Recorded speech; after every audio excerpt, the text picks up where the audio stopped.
একদম হঠাৎ সেই মেয়েটির হাতে আগুন ধরে গেল। সিন্ডি চিৎকার করে উঠল এবং দৌড়ে গিয়ে জল দিয়ে আগুন নিভিয়ে দিল। কিন্তু তখনই ব্রেন্ডা হাসতে শুরু করল। আসল হাত ছিল না, নকল ছিল, শুধু সিন্ডিকে ভয় দেখানোর একটা প্র্যাঙ্ক। সিন্ডি কিছু বলার আগেই ব্রেন্ডার নাক থেকে রক্ত পড়া শুরু হলো এবং তার শ্বাসও আটকে আসতে লাগলো। সিন্ডি ভয় পেয়ে গেল, কিন্তু তারপর ব্রেন্ডা জোরে হাসলো। এটাও একটা প্র্যাঙ্ক ছিল, সে শুধু কেচাপ লাগিয়েছিল। এখন সিন্ডি তার সাথে কথা বলা বন্ধ করে দিল, কিন্তু তখনই ব্রেন্ডার আবার খিঁচুনি শুরু হলো, মুখ থেকে ফেনা বের হতে লাগলো এবং তারপর ব্রেন্ডা অজ্ঞান হয়ে মাটিতে পড়ে গেল। সিন্ডি আবার ভয় পেয়ে গেল, কিন্তু না, ব্রেন্ডার চাল আবার কাজ করে গেল। সে নিজের উপর প্রস্রাব পর্যন্ত করে ফেলেছিল, যাতে মনে হয় সবকিছু আসল। কিছুক্ষণ পর ব্রেন্ডা বসার ঘরে পৌঁছলো এবং তখনই টিভি নিজে থেকেই চালু হয়ে গেল। ব্রেন্ডা ভাবলো এটা সিন্ডির প্র্যাঙ্ক, তাই সে টিভি বন্ধ করে দিল, কিন্তু কয়েক সেকেন্ড পর আবার চালু হয়ে গেল।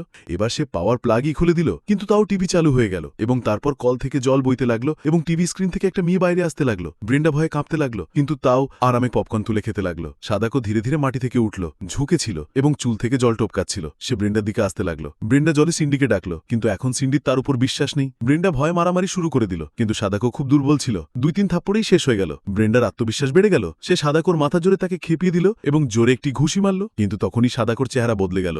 একটা ঘুষি মারল এবং তারপর একটা লাথিতে ব্রেন্ডাকে সোজা স্বর্গে পাঠিয়ে দিল। এখন সিন্ডি নিচে নামলো, কিন্তু সেখানে কেউ ছিল না। ধীরে ধীরে হাঁটতে হাঁটতে সে সোফা পর্যন্ত পৌঁছলো। তারপর উপরে গেল এটা জানতে যে ব্রেন্ডা কিভাবে মারা গেল। সে একটা ভিডিও টেপ পেল। যেই সে সেটা টিভিতে ঢুকালো, সাদাকো স্ক্রিনে এলো চুল কাটতে কাটতে এবং তখনই ফোন বাজলো। জানা গেল যে এই টেপটি দেখেছে সে 7 দিনে মারা যায়। সিন্ডি ভয় পেয়ে গেল এবং সাথে সাথে একজন স্থানীয় বাবাকে ডেকে আনলো। দুজনেই আবার টেপটি দেখলো। স্ক্রিনে একটা লাইট হাউস ছিল। তখনই চ্যানেল বদলে গেল। একটা মাছি এসে সাদাকোর নাকের উপর বসলো। সিন্ডি ধীরে ধীরে হাত বাড়ালো এবং মাছিটা সরিয়ে দিল, কিন্তু সেটা আবার উড়ে গেল। বাবা বিরক্ত হয়ে মাছি মারার চেষ্টা করলো, কিন্তু সাদাকো বদলে বাবাকে একটা থাপ্পড় মারলো। রাগে বাবা সাদাকোকে টিভি থেকে টেনে বাইরে বের করলো, তারপর তার গালে থাপ্পড় মারলো এবং শেষে তার চুলি উপড়ে ফেললো। এই গল্প থেকে একটা কথা তো পরিষ্কার, সব ভূত অতটা ভীতিকর হয় না। তো বলো, তোমার কি ছোটবেলায় ভূতে ভয় লাগতো? ভিডিওটি ভালো লাগলে লাইক দিন। এমন মজার গল্প আরো শুনতে চাইলে কমেন্ট করে জানান। বন্ধুদের সাথে শেয়ার করতে ভুলবেন না এবং আমাদের চ্যানেলটি সাবস্ক্রাইব করে পাশে থাকুন।